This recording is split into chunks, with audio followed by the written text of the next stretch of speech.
everybody. How's it going? Did we survive the heat wave?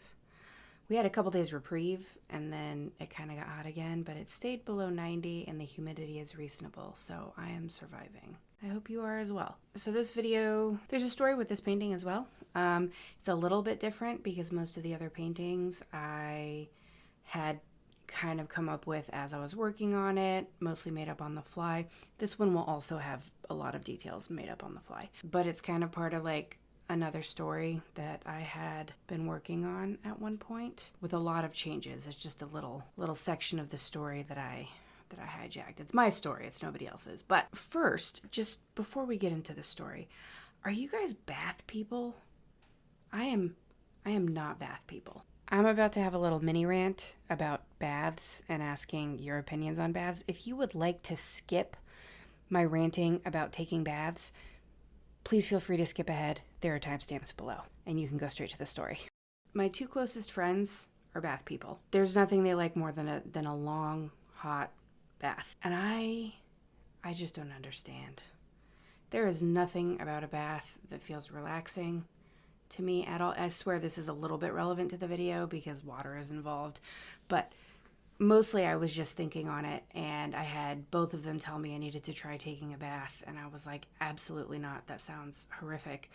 And they're like, if you just shower before you get in the bath, it's going to be fine. Then it's not like people soup. And I'm like, okay, you're missing the point. First off, yes, I can shower before I get in the bath and then rinse off after. But there's always like a hair or many hairs or like an ant, right? Always. You can clean the bath, you can take a shower. There's always something, right? So one, it feels kind of gross. I also don't love swimming in pools. Natural water is different. Natural water can be gross, but swimming pools almost always feel super gross to me. But baths, I don't know. They feel gross. It's not just that though. It's not just taking a bath that feels gross. It is also, what are you supposed to do in there? You just sit in water? Like you can't swim? One of my friends told me that she went to the dollar store and she got bath toys. And so she plays with dinosaurs and bath toy instruments. And I'm like, I don't think I can do that. Another one of my friends, she brings snacks. She brings a glass of wine and some candles and like a Snickers bar and a book. I refuse to bring a book into a bath. It always wrinkles the pages. I lent a book to a friend once and I told her, hey, this is one of my favorite books. Like, just take good care of it for me. Take good care of it. She took it into the freaking bath and it was super wrinkly. I was so mad. I never lent her a book again. I let her keep it and just bought a new copy. Like, I hate that. I will never be a person who takes a book into a bath. So what am I supposed to do in there? I once tried to take a bath because I had a sore back and I brought in like my iPad and I was like, okay, I'm gonna throw on some Netflix. And then I was just pruny and watching Netflix. And I was like, I could be on the couch watching Netflix. Why am I here? I hate baths. I'd like to know what your thoughts on baths are. Moving on. Baths are over. We're done. Moving on to the story. Okay, so the reason for the bath rant, I swear, is related to the painting. So this is a mermaid. I have a thing for mermaids. My husband tells me I paint too many mermaids. I like mermaids. Moving on. So she's kind of trapped inland, kind of a special room that they made for her. She's in a house inland, away from the sea, away from any large body of water.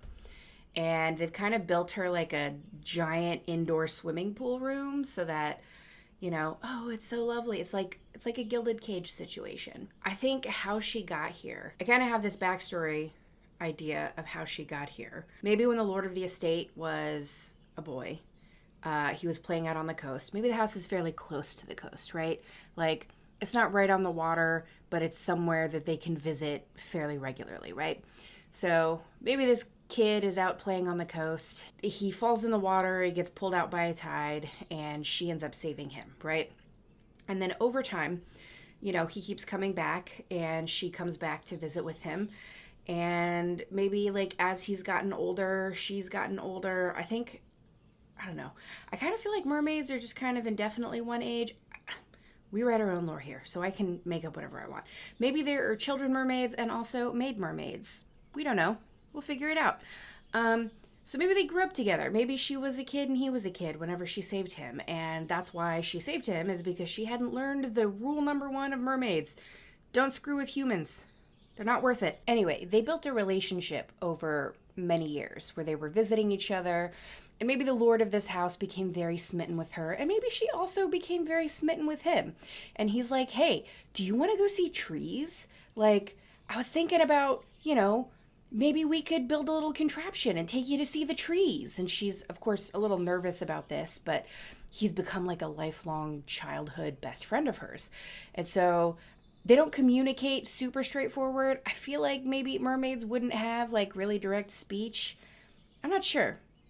Anyways, so he's like, let's go, like, maybe she's always wanted to see a tree up close, like a living tree. She lives on a rocky coastline and maybe they're like high cliffs or something. So she's never seen like super close trees and foliage.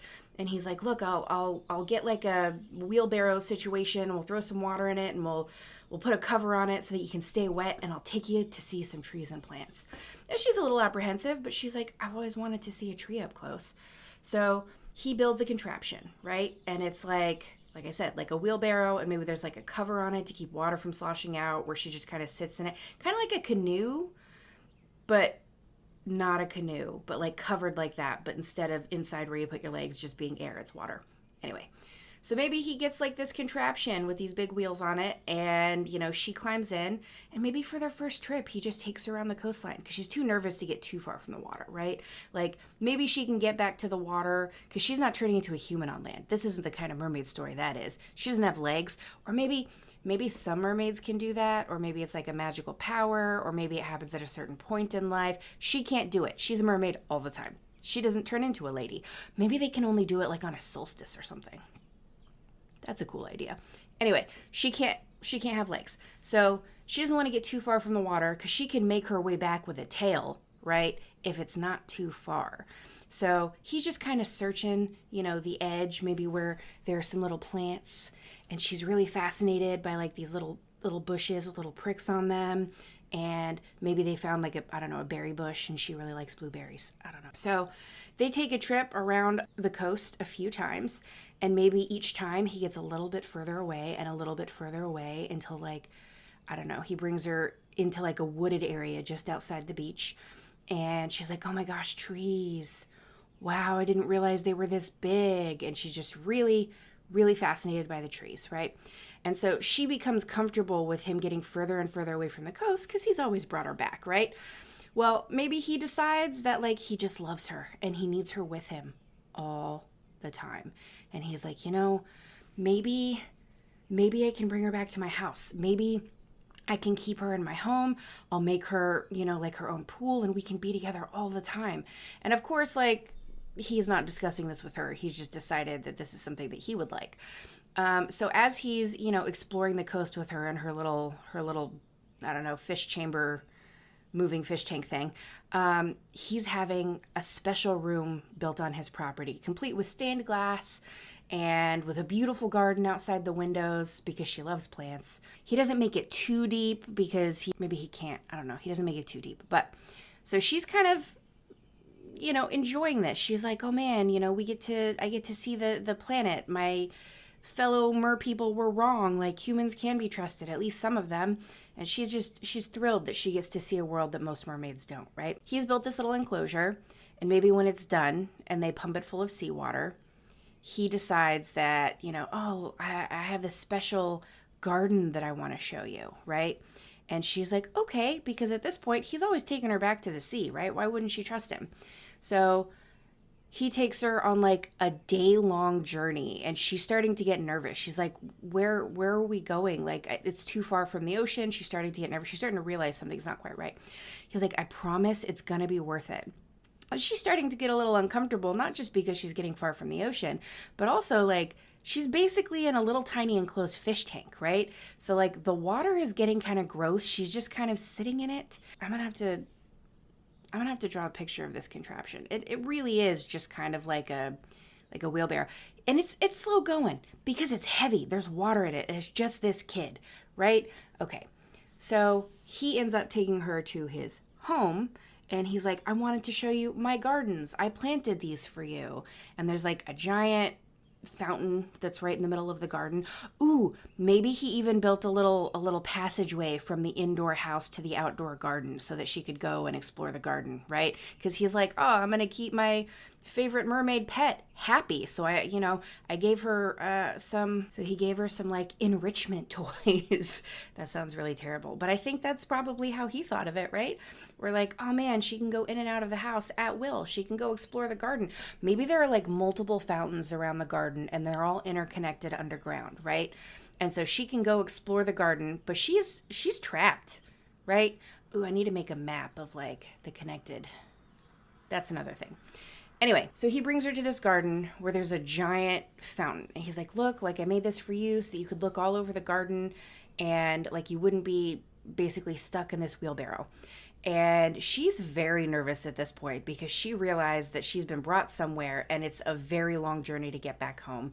And he has not listened that she wants to go back home. So he stops by the fountain and basically helps put her in it. And she's like, well, at least I'm not in the wheelbarrow anymore. So she goes around exploring the garden and like listening to him talk. And she goes through the little tunnels into the other parts of the garden, into the other parts of the fountain. Maybe it's kind of like a lazy river situation where it's not necessarily all underground, but it's open. And they're just like little stepping stones so that people can get over it, but she can still get through. I think that would be a good idea. Okay, so there's kind of like a man-made river all the way around the house, all through the gardens, things like that. And he's like, guess what? Like, I built this for you. I surrounded my house with a moat. I put all of these pathways through the garden, all these different fountains. There's even a room in the house for you. And she's like, I just want to go home. Like, this is great. This is beautiful. I'd love to visit you here. She wouldn't. She wants to go home. She's terrified. And she's like, I'd love to like visit and stay for a while, but I really need to get back home. And he's like, but I built this for you. And, just give it a chance. Just give it a few days. It'll be fine. And she's very nervous, but she's like, okay, I'll hang out for a few days and check out your garden since you planted it for me. And he never lets her go. And I think that he, in her little indoor area, he has like house plants and things in there for her because she was really fascinated by plants and greenery, land plants and greenery. There's plenty of plantage under the sea. But he thinks that that's enough. And she is unhappy and she's miserable. And maybe it's been like 30, 40, 50 years and she's still young and he's getting old. And she's just sitting in the same gross water. And he's like, no, there's stuff in there and we're cleaning it. And like, but it's not like the ocean, right? She's trapped. She's in a hamster cage. That's what it is. It's a hamster cage. It goes all around her house. It's a very large hamster cage. But that's what it is. I kind of see this as just being very sad. This is somebody that she was friends with and she loved and trusted. And he's like, you know what? I'm going to keep you. And she's like, I'd rather you not. And he did it anyway. I think that's where the communication barrier comes in. And because she can't communicate super clearly, or maybe she doesn't have speech the way, humans have speech, all he's doing is assuming that, why wouldn't she be happy? And the more sad she looks, the more he's like, oh, she just needs more enrichment. And so he goes and gets more sea plants to put in her room. And maybe he builds an extra fountain for her. And he's just not really getting it because he's more concerned with what he wants than what she wants. And so she's just trapped. Maybe it's even gotten to a point where he started bringing people around to show off his like mermaid princess. Maybe he calls her his mermaid princess. I don't know. Pet name. So he's like, check it out, guys. I have a mermaid. Look how fancy I am. And I've built her all this enrichment and blah, blah, blah. And maybe like he was a sad, lonely kid who made friends with a mermaid, but like, he became a lord and got older and became insanely wealthy. So people started talking to him and hanging out with him. So maybe he started using his mermaid as like a, hey, look how fabulously wealthy and cool I am. And even the little bit of like kindness and relationship they had kind of started to go out the window, right? Like she wasn't happy about being trapped, but at least like he was there trying to make things better for her in his way. But maybe when he started bringing people around and they started doing terrible things like, I don't know, trying to poke her or grab at her, maybe some of the men tried to pee in the fountains and because, people do stuff like that. Maybe, pouring drinks and throwing food in the fountain and letting it get gross and just basically kind of abusing her and being awful to her. You know how people are like at the zoo tapping on the glass and just generally being jerks? I feel like maybe that's what started to happen. And he just kind of let it happen. So she decided that she didn't want to play anymore. So she stopped coming out and she started staying underwater and hiding. And maybe he just kind of stopped taking care of her. Maybe he's like, fine, if you won't cooperate, if you won't visit with me, like, I don't care. So he let the water get gross and murky and filthy, and he stopped like throwing things in there. Maybe he stopped giving her fish. I don't know. What do mermaids eat? Do they eat fish? I guess they could eat fish. I guess they could eat seaweed. I don't know. She's obviously not eating seaweed in there. Anyway, so maybe he stops caring for her, and it's been a long, long time, and maybe he's got kids and grandkids, and there's just kind of like, Dad, why do you let the fountains get disgusting? Like, they smell terrible. Get rid of the water. And he's like, no, she will come back to me. And they're like, who are you talking about? Because maybe they don't know about the mermaids, or maybe they just like, maybe his kids have like vague memories of there being a mermaid and they think it's just their imagination, right? And maybe at one point, I don't know, his grandson falls in a fountain and she's back in this situation where she's like, do I save this brat or do I just let him drown? Because I should have let the last one drown.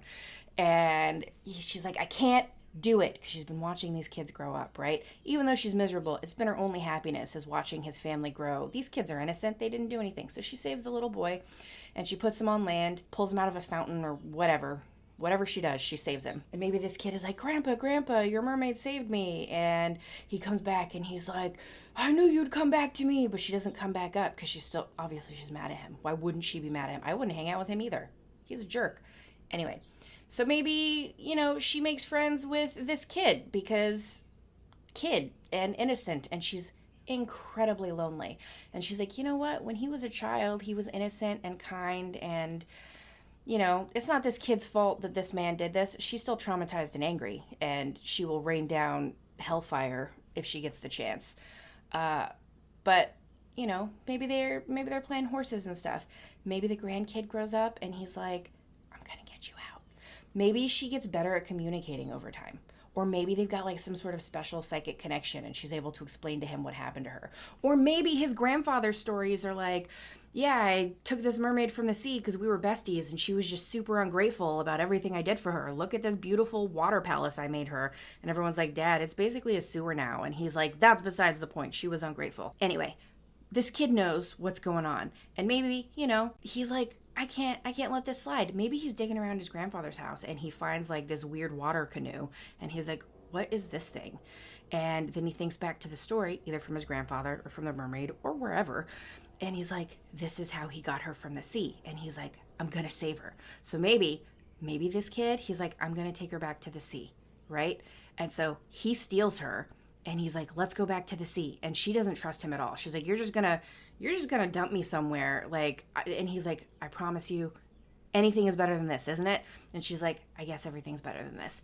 So she ends up getting back in the water canoe and he starts heading back to the sea, right? Nobody knows he's gone. Nobody's seen the mermaid but him, other than like maybe a splash here and there. So he takes her back to the sea, dumps her in, and then destroys the water canoe. And that's how she gets home. I don't think they should have a continued relationship. I don't think he should expect one. I don't think he does. I think the grandson is better than the grandfather. Anyway, she's back in the sea and she's free. And maybe she lives her best mermaid life. I don't know.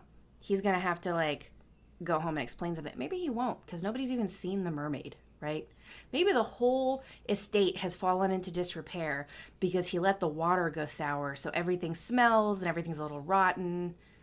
Maybe that's what happened. Anyway, that's kind of where I'm at with this story. I think there are other details, and I think the original story I had for this was actually a lot darker, but I can't tell that story on these social media platforms. Maybe there will be other ways that I can share the actual story and the actual artwork for this story. Again, it's not considered like appropriate. It doesn't follow community guidelines. So that'll be something I look to in the future. If you liked my story and you're interested in my artwork, please subscribe. I'd love to see you here again. And I hope you guys have a good day. And thanks for coming. I appreciate you being here. Bye, guys.